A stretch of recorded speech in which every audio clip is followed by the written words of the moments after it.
When Joao Cancelo arrived in Barcelona, the expectations for him weren't too high. Most fans were happy to just have an actual right back again, and to not have to play with likes of Araujo and Koundé at right back anymore. In his first games, Cancelo immediately delivered, but there are some big downsides to having Cancelo as your right back as well. Is Joao Cancelo really the best option at right back for Barcelona? Or might Xavi's tactic from last season with Araujo or Koundé be a better option after all? Well, that is what we'll discuss in this video, so make sure to stay tuned.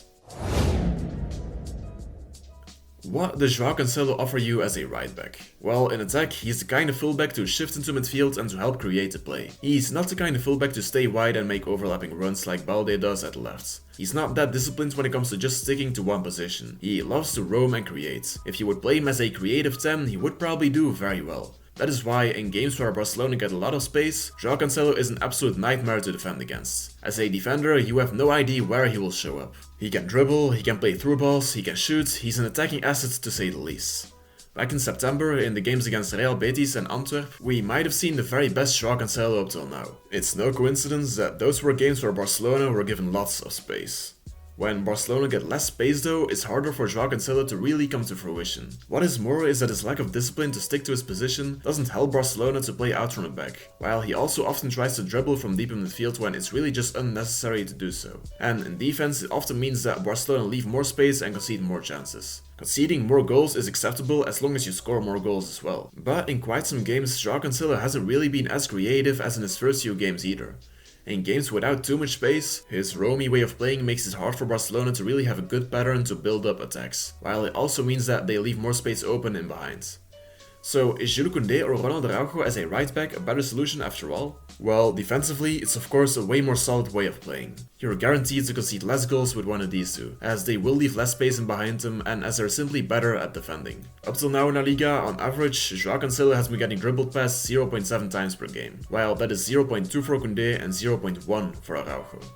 In possession, Koundé and Araujo might not give you the creativity that Joao Cancelo gives you, and again, in games with a lot of space, that might mean that you score 2 less goals if you don't play with Joao Cancelo. But when there's not that much space, in games against low block teams or teams that really press high intensively, Koundé and Araujo might be more disciplined to just stick to that right back spot, and they will be less quick to make risky dribbles.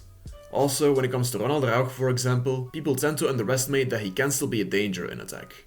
We've often seen Araujo try his luck from distance if he played at right back, and people never seem to talk about this, but his shooting isn't actually that bad. Also, he can make overlapping runs, and he can make runs in behind the defense, and those are things that you will rarely ever see Joao Cancelo do. Joao Cancelo is the creator when he's in attack. He shifts into midfield and he helps to find the space in behind the defense.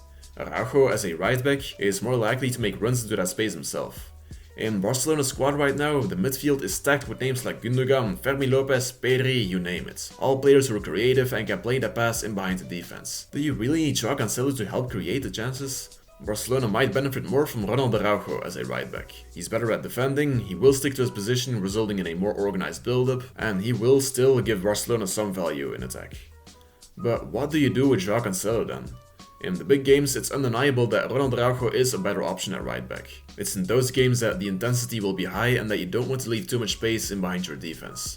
Against low block teams, Joao Cancelo could be the better option, as you mainly want as much creative players as possible in that case. In games where you will get space, you should always play Joao Cancelo, as he will allow you to fully utilize the amount of space you get. But in the big games, if Araujo plays at right back, where should you play Joao Cancelo then? At right wing? In midfield? Well, this might be an unpopular opinion, but I would bench Joao Cancelo in the big games. In midfield, Barcelona simply have better options than him, and at right wing it's better to play with a genuine right winger who also has the discipline to stick to that side and keep the pitch as wide as possible, something Joao Cancelo won't give you if he plays there. Barcelona's squad is stacked with quality, so even for Joao Cancelo it shouldn't be a guarantee that he will always play. That was it for today's video. Make sure to leave a like and subscribe if you enjoyed it, and feel free to share your own opinion in the comments down below. Thanks for the support, Força Barça, Força Joao Cancelo, Força Araujo, and have a good day.